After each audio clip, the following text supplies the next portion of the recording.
حضرت عمر کا زمانہ ہے، آپ جانتے ہاتھ میں کوڑا رکھتے تھے، تو آپ جا رہے تھے، ایک شرابی تھا، ہاتھ میں اس نے بوتل شراب کی پکڑی تھی، گلی کا موڑ کاٹا اس نے تو آگے حضرت عمر نظر آئے۔ حضرت عمر تو موقع پہ سزا دیتے تھے، ہاتھ میں درا پکڑا ہے تو اس نے دل ہی دل میں کہا مالک عمر کے قہر سے بچا لے، پکی توبہ کرتا ہوں آج کے بعد شراب نہیں پیوں گا، اور جلدی سے وہ شراب کی بوتل بکل میں بغل میں دبا لی۔ حضرت عمر بھی سر پہ پہنچ گئے اور جھڑک کے کہا کہ یہ تیرے پاس کیا ہے؟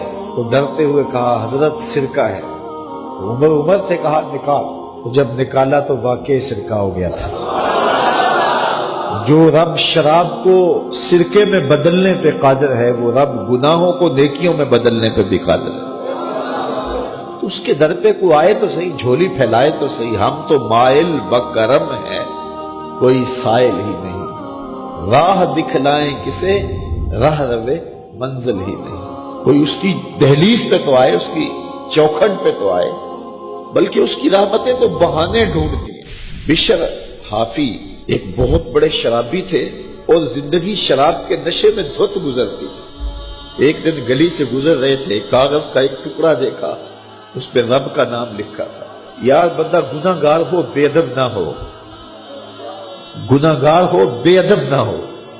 تو کاغذ کے ٹکڑے پہ رب کا نام لکھا تھا، اس کو اٹھایا، چوما، صاف کیا، خوشبو لگائی اور اونچی جگہ پہ رکھ دیا کہ یہ میرے رب کا نام ہے، اور شراب پینے پھر میخانے میں چلے گئے۔ وقت کے ولی کو الہام ہوا، جا ڈھونڈ بشر کو اور میرا سلام دے، اور اسے کہہ کہ تیرے رب نے تیرے سارے گناہ معاف کر دیے۔ نکلا، پوچھا بشر کون ہے؟ لوگوں نے کہا وہ تو بہت بڑا شرابی ہے۔ اللہ اکبر۔ گھر پوچھا، کہا وہ شراب خانے میں۔ شراب خانے میں پیچھے چلے گئے۔ وقت کا ولی اللہ شراب خانے کے دروازے پہ دستک دے رہا ہے۔ اندر سے آواز آئی، کون؟ نام بتایا، کہا میں بشر کو ملنا چاہتا ہوں۔ کہا وہ تو نشے میں دھت پڑا ہے۔ ساقی میخانہ نے کہا کہ وہ تو نشے میں دھت پڑا ہے، کہا اسے ملنے آیا۔ اس نے جا کے کہا کہ باہر تیرا کوئی مہمان ہے۔ تو بشر نشے میں ہی ڈولتا ہوا ننگے پاؤں دروازے پہ آیا۔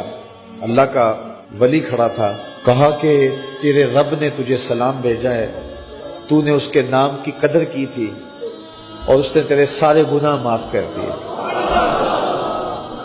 بشر حافی ننگے پاؤں تھے، اس وقت نشے میں تھے۔ نشہ شراب کا تھا، لیکن رب کا سلام آیا تو یہ نشہ اس سے بھی اوپر تھا۔ جھوم اٹھے اور کہا کہ میں اب رب کا سلام آیا ہے تو اب میں ننگے پاؤں تھا، اب ساری زندگی میں جوتا نہیں پہنوں گا۔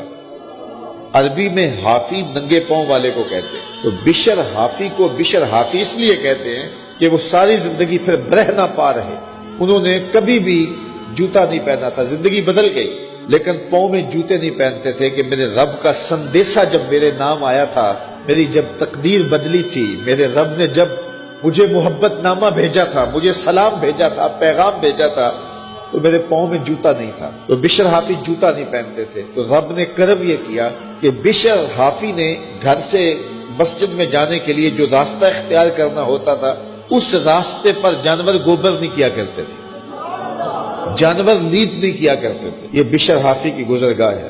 ایک دن ایک شخص آیا تو جس راستے سے بشر حافی گزرتے تھے تو وہاں کسی جانور کا گوبر پڑا ہوا تھا۔ اس نے بلند آواز سے کہا، ایھا الناس، لوگوں سن لو، بشر حافی انتقال کر گئے۔ لوگوں نے کہا تمہیں کس نے بتایا ہے؟ کہا یہ گوبر پڑا ہوا ہے، اس کا مطلب ہے کہ آج بشر حافی اس گلی سے نہیں گزریں گے۔ تو جب پتہ کیا گیا تو حضرت بشر حافی کا واقعہ انتقال ہو گیا۔ کوئی سچی توبہ کرے تو صحیح، کوئی اس کی دہلیز تو آئے تو صحیح۔ ہم تو مائل بکرم ہیں، کوئی سائل ہی نہیں، راہ دکھلائیں کسے راہ روے منزل ہی نہیں۔ کوئی جھولی تو پھیلائے، وہ تو کریم ہے، اس کی تو رحمتیں آواز دے رہی ہیں، یا ایھا الانسان ما غرک بربک الکریم، او بھاگے ہوئے انسان آجا پلٹ کے، تیرا رب بڑا کریم ہے۔